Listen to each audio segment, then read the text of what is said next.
আমি যে বিল্ডিং এ ভাড়া থাকি ঠিক তার সামনের ইউনিটে একজন ভদ্রমহিলা ভাড়া থাকতেন। ভদ্রমহিলার সাথে তার হাজবেন্ডও থাকতেন। আমি ওনাদেরকে আঙ্কেল আন্টি বলে সম্বোধন করতাম। আন্টির বয়স 53 বছর। আঙ্কেলের বয়সের হিসাব আমি সঠিক জানি না। ভদ্রমহিলার কোনো ছেলে ছিলেন না, দুইটা মেয়ে। মেয়েদের বিয়ে হয়ে গেছেন, মেয়ের ঘরে নাতিও আছে। ভদ্রমহিলা একাধিক পুরুষের সাথে পরকীয়া প্রেমে লিপ্ত ছিলেন। আমি একদিন হঠাৎ দেখতে পাই ওনার রুম থেকে একজন পুরুষ মানুষ বের হচ্ছে, যাকে এর আগে কখনো আমি ওনাদের রুমে ঢুকতে দেখিনি। তবে এটা কিন্তু আমি সিরিয়াস নিই নাই, মনে করছিলাম হয়তো কোনো আত্মীয় স্বজন হইতে পারে। উনি যে পরকীয়ায় লিপ্ত ছিলেন এটা কম বেশি ওনার ফ্যামিলিতে সবাই জানতেন এবং ওনার হাজবেন্ডও জানতেন। ভদ্রমহিলার রুমটা আমার রুমের একবারেই সামনে ছিল, আমি দরজা খুললেই ওনার রুমটা দেখা যেত। একদিন আমি হঠাৎ করে মেন গেটটা খুলি আর আমি দেখতে পাই সেই একইভাবে অপরিচিত একজন পুরুষ ওনার রুম থেকে বের হয়ে যাচ্ছে। এইবার সত্যি আমার মনে কিন্তু সন্দেহ লাগছে। আমি ভয়ে গেট লাগিয়ে ভেতরে চলে আসি। ভেতরে ঢুকেই আমি ছোপায় বসে পড়ি আর ভাবতে থাকি আন্টি কি সত্যিই খারাপ? এই না না, আমি এটা কি ভাবছি, কিভাবে সম্ভব এটা? এই বয়সে এসেও একটা মহিলা কিভাবে এমন কাজ করতে পারে? না, এটা অসম্ভব বলে আমি স্বাভাবিকভাবে আবার আমার সংসারের কাজ করতে থাকি। কিন্তু মুখে মুখে না বললেও আমার মন থেকে কেমন ওই ব্যাপারটা সন্দেহের মনে হলো। আমি সারাদিন কাজ করি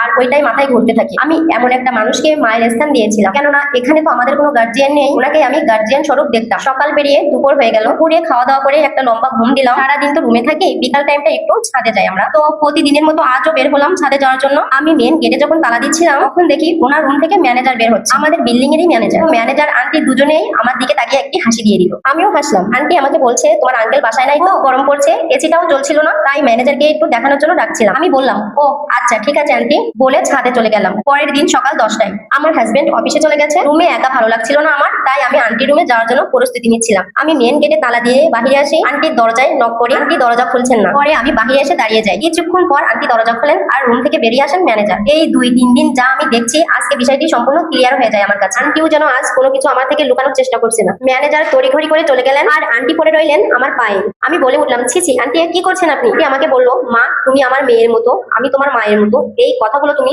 আর কাউকে বলবে না। আমি বিষয়টা না জানার ভান করতে লাগলাম। কোন বিষয়ের কথা বলছেন আপনি আন্টি? আন্টি বলে উঠলো আমি সব জানি মা, তুমি অনেক গম্ভীর, তাই কিছু ধরা দিচ্ছ না। আমি কি করতে পারি বলো মা? আমার আঙ্কেলের কাছ থেকে আমি কখনোই শারীরিক সুখ পাই। সাথে সাথে আমার মুখটা ফ্যাকাশে হয়ে গেল, মাথাটা কেমন ঘুরে আসলো। এই বয়সে এসেও কোনো মানুষের শারীরিক চাহিদা থাকে? যাই হোক আমি নিজেকে সামলিয়ে নিই। এইবার আন্টিকে বলি আপনি তো আঙ্কেলকে ডিভোর্স দিয়ে অন্য জায়গায় বিয়ে করে নিতে পারেন, তাহলে আর কোনো গোনা হয় না। তখন আন্টি বলে উঠলো কি বলো মা, সে এই বয়সে এসে কেউ বিয়ে করে? আমার 2টা মেয়ে আছে, তাদের কি হবে? তাছাড়া আমার বাবার গ্রামে অনেক সম্মান নামডাক, আমি যদি বিয়ে করি তাহলে আমার বাবার মান সম্মান কোথায় যাবে? আমার ছোট বড় ভাই বোনেরা কি বলবে? তখন আমি আর আন্টিকে সম্মান দিতে পারলাম না। আপনি তো সবার অনেক চিন্তা করেন, ভাই বোন বাবা সন্তানদের। এই দুনিয়া তো চিরকাল থাকার জায়গা নয়, আপনার রবের কাছে কি জবাব দিবেন চিন্তা করছেন? তখন আন্টি খুব সাহস নিয়ে বলে উঠলো হ্যাঁ আমি রবের কাছে যেয়ে বলতে পারবো আমার স্বামীর কাছ থেকে আমি কখনো শারীরিক সুখ পাইনি। আমি নিজেকে আর সামলাতে পারছিলাম না, মুখের উপরে বলে উঠলাম এত পাপ করেও আপনি বিন্দু মাত্র অনুতপ্ত নন? এটা একটি মেসেজ ছিল আমার ভাই বোনদের জন্য।